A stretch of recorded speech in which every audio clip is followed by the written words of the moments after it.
Morning student. और कैसे है सब?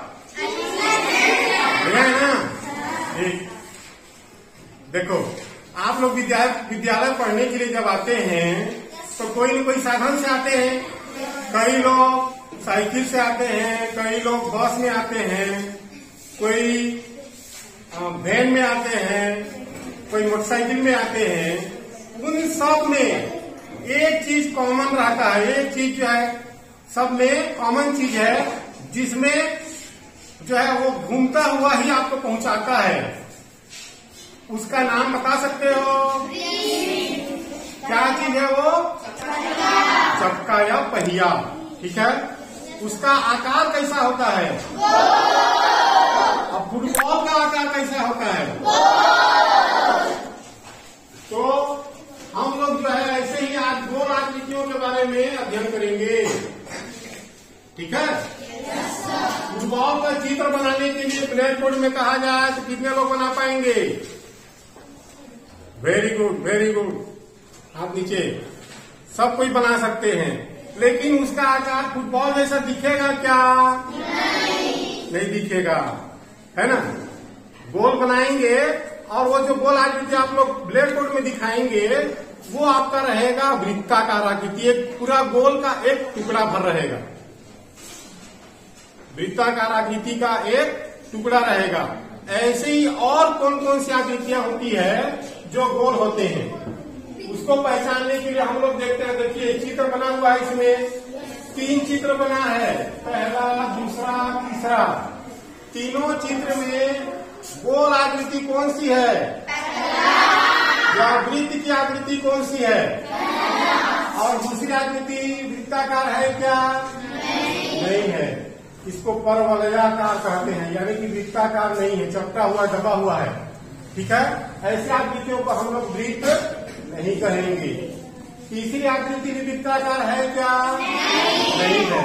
ये अभी वृत्ताकार नहीं है, परवलयाकार ही है, चपटा हुआ है, दबा हुआ है, वृत्ताकार नहीं कहेंगे।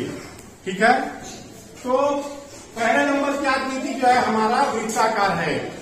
ऐसे ही और कौन कौन सी आकृति होती है जो वृत्ताकार होती है? नाम बताएंगे। सिक्का। पहला आकृति सिक्का, दूसरा चूड़ी, बिंदी और थाली, और एक पहिया। चलो ठीक है।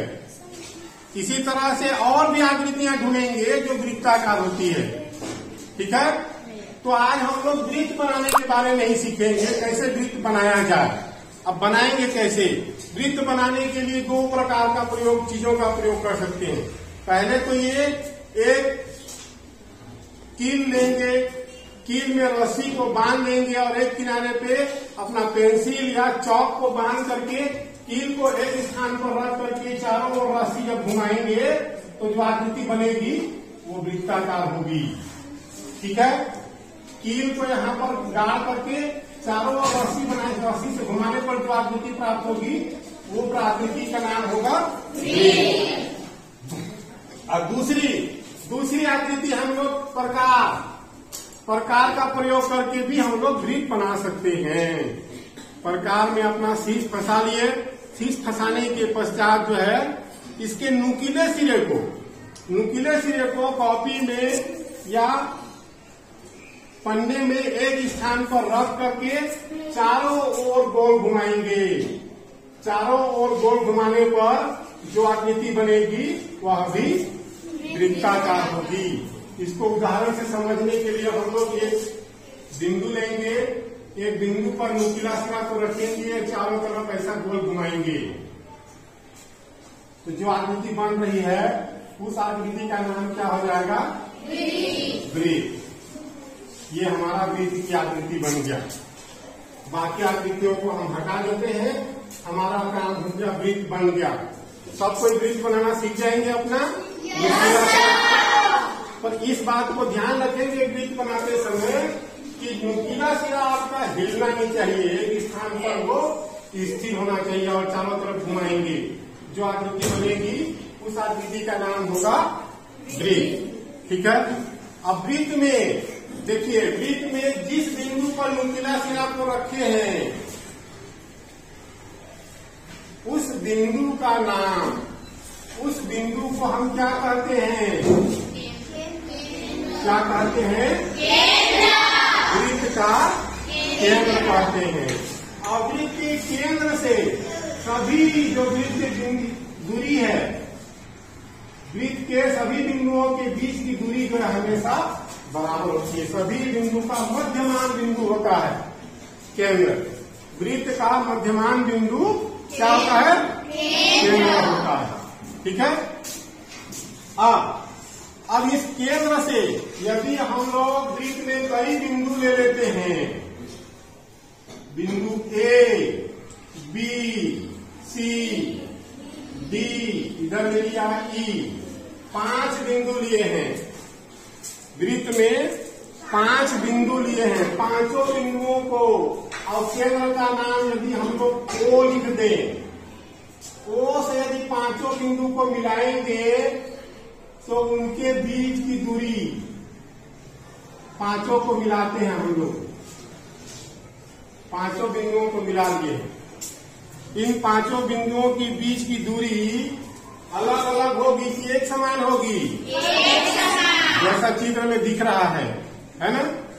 सभी बिंदुओं के बीच की दूरी जो है एक समान होगी। अर्थात क्या हो गया? ओ ए बराबर ओ बी बराबर ओ सी बराबर ओ डी बराबर ओ ई, सभी दूरी बराबर होगी। इन सभी दूरियों को हम लोग क्या कहते हैं? वृत्त की। इन सभी दूरियों को हम लोग क्या कहते हैं? वृत्त की त्रिज्या कहते हैं। अर्थात क्या हो गया? वृत्त की सभी त्रिज्याएं ओ ए, ओ बी, ओ सी, ओ डी, जितना भी हम त्रिज्या खींचे, सभी त्रिज्याओं का मान या उनकी लंबाई हमेशा समान होती है, बराबर होती है। वृत्त की सभी त्रिज्याएं बराबर होती है। समझ में आ गया सबको? वृत्त की सभी त्रिज्याएं बराबर होती हैं। और यदि हम लोग एक वृत्ताकार आकृति देखते हैं, जैसा कि कागज का हमने एक टुकड़ा लिया हुआ है, कागज के एक टुकड़ा में हम लोग एक वृत्त बनाए, प्रकार और शीश की सहायता से वृत्त बनाए हैं और उसको कैंची से काट दिया। कैंची से काटने के बाद कौन सा आकार दिख रहा है? वृत्त का आकार दिख रहा है। और यदि इस वृत्त के आकार को हम 2 भाग में मोड़ दिए, कागज को मोड़ दिए हैं, तो ये क्या बन गया? वृत्त का आधा भाग। ठीक है, वृत्त का आधा बन गया। और इस आधा वृत्त को ही हम लोग क्या कहते हैं? अर्धवृत्त। क्या कहते हैं? अर्धवृत्त। यदि इसी वृत्त को और एक भाग में मोड़ दिया जाए, एक बार और मोड़ दिया जाए, तो ये अब कितना बन गया? 1/4। 4 में 1 बन गया है। दोबारा मोड़ देने पर, ठीक है। अब यदि इसको हम लोग खोलेंगे वृत्त को और देखेंगे तो कितने भाग में बटा था? 1, 2, 3 और ये 4, कुल 4 भाग में बट जाता है। ठीक है। इस प्रकार से हम लोग वृत्त की आकृतियों को समझेंगे। 4 भाग में बट गया। ठीक है। अब अगला चीज हम लोग इसी में देखेंगे। वृत्त में एक दूसरा वृत्त लेते हैं, एक अन्य वृत्त ले लिया और उस वृत्त में एक बिंदु हमने ले लिया ए। ठीक है। अब ए से यदि हम लोग इन बिंदुओं को मिलाते हैं और यहाँ पर बिंदु ले लिया बी, सी, डी, अलग अलग स्थान पर बिंदु लेते हैं, ई, 5 बिंदु 4 बिंदु और ले लिए। ठीक है। इसको यदि ए बिंदु से बी को मिलाएंगे, ए से सी को मिलाया, ए से डी को मिलाया, ए से ई को मिलाए हैं और इधर भी एक ले लिए हैं, एक ए से एफ को मिलाए। इस प्रकार से 5 बिंदुओं को मिलाने, वृत्त के एक बिंदु से किसी अन्य बिंदुओं को मिलाने पर जो रेखा प्राप्त होती है उसको हम लोग कहते हैं जीवा। क्या कहते हैं? जीवा। वृत्त की जीवा। अब इसमें से देखेंगे वृत्त की जीवा की लंबाई अलग अलग हो रही है। ठीक है। वृत्त के जीवा की लंबाई अलग अलग, पहले ए बी, फिर ए सी, A D, A E, A F. इसमें हम देख रहे हैं कि ए बी छोटी लंबाई की है, और उससे बड़ी कौन सी है? ए सी। फिर उससे बड़ी ए डी, और सबसे बड़ी ए डी, और उससे फिर ए एफ। ए डी से बड़ी है कि छोटी है? हाँ, छोटी है। जैसे ये सबसे बड़ी दिख रही है, उसके बाद इधर और जाएंगे तो ये लंबाई बड़ी होगी कि छोटी होगी? छोटी। एक स्थिति आता है कि जीवा की लंबाई सबसे बड़ी होती है, और बाकी फिर ऊपर जाएंगे तो और जीवा की लंबाई उससे छोटी होती जा रही है। तो सबसे बड़ी जो जीवा की लंबाई होती है उसको हम लोग क्या कहते हैं? वृत्त का व्यास। क्या कहते हैं? सबसे बड़े जो जीवा की लंबाई होगी वो वृत्त का व्यास कहलाता है। ठीक है, तो अब हम लोग देखेंगे कि व्यास और त्रिज्या, ऊपर वाली त्रिज्या, व्यास और त्रिज्या में संबंध क्या है? व्यास जो है हमेशा त्रिज्या का दुगुना होता है, डबल है इसका। जैसे इस आकृति में हम लोग देखे थे, यहाँ से जो लंबाई मिल रही है वो उसकी त्रिज्याएं हैं, वृत्त की त्रिज्या है। ठीक है, 4 त्रिज्या मिला था, 1, 2 और ऊपर में 3 और ये 4, चारों त्रिज्याएं हैं। और ये जो मिला था सबसे बड़ी जो 2 त्रिज्याएं मिला हुआ, देखो सबसे बड़े जीवा की लंबाई जो व्यास है वो 2 त्रिज्या के बराबर, डबल है, इसका दुगुना है ना। तो हमेशा याद रखेंगे कि व्यास का मान त्रिज्या का दुगुना होता है। ठीक है, या इसी को हम लोग लिख सकते हैं कि त्रिज्या का मान हमेशा व्यास का आधा होता है। आधा मतलब उसका बटे 2। त्रिज्या का मान व्यास का आधा होता है। समझ में आ गया सबको? ठीक है, त्रिज्या का मान हमेशा व्यास का आधा होता है। अब इसी में हम लोग आगे देखेंगे, एक होता है वृत्त का परिमाप। परिमाप क्या है? वृत्त का समझना है परिमाप, या उसी को हम लोग परिधि भी कहते हैं, वृत्त की परिधि। ये एक वृत्त है, सबको दिख रहा है ना?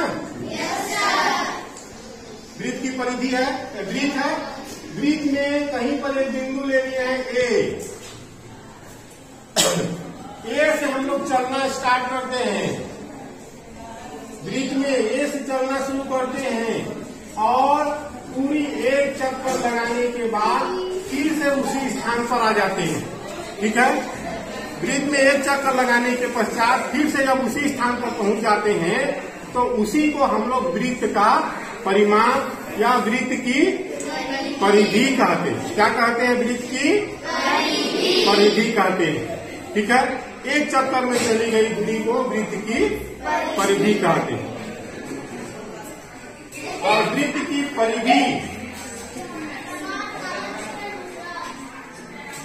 परिधि या और व्यास, वृत्त की परिधि और व्यास, परिधि और व्यास का जो अनुपात है वो हमेशा समान होता है। एक निश्चित स्थिरांक होता है हमेशा। परिधि और व्यास का जो अनुपात है वो हमेशा एक स्थिरांक होता है। स्थिरांक मतलब उसका मान जो है निश्चित होता है। वृत्त की परिधि और व्यास का जो अनुपात है हमेशा एक स्थिरांक होता है, जिसको हम लोग पाई से दर्शाते हैं। उसको क्या कहते हैं? पाई से दर्शाते हैं। और पाई का मान हमेशा 22/7 या 3.14। पाई का मान हमेशा 22/7 या 3.14 होता है। याद रखना है सबको। पाई का मान हमेशा कितना होगा? 22/7 या 3.14। ठीक है, अब हम लोग प्रश्नावली के अंतर्गत अन्य प्रश्नों को जब बनाते हैं तो एक चीज हम लोग समझेंगे। वृत्त बनाएंगे, बनाइए। कितने का? पहला यदि हम लोग को वृत्त बनाना है, त्रिज्या बराबर दिया है 3.5 सेंटीमीटर। 3.5 सेंटीमीटर त्रिज्या का वृत्त कैसे बनाएंगे? उसको बनाने के लिए स्केल का प्रयोग करना है। ठीक है, स्केल में आप लोग देखते हैं एक तरफ जो है सेंटीमीटर लिखा होता है और एक तरफ इंच लिखा होता है। ठीक है, तो जिधर सेंटीमीटर लिखा है उसका प्रयोग करेंगे और जब माप जब शुरू करेंगे मापन तो शून्य से शुरू करेंगे। शून्य से लेकर के जितनी भी त्रिज्या का वृत्त बनाना है उतना ही स्केल की सहायता से हम लोग पहले मापेंगे। तो यदि हमको 3.5 सेंटीमीटर त्रिज्या का वृत्त बनाना है तो उसके लिए हम लोग शुरुआत करेंगे शून्य से लेकर के 3.5 सेंटीमीटर तक। शून्य से लेकर के 3.5 सेंटीमीटर।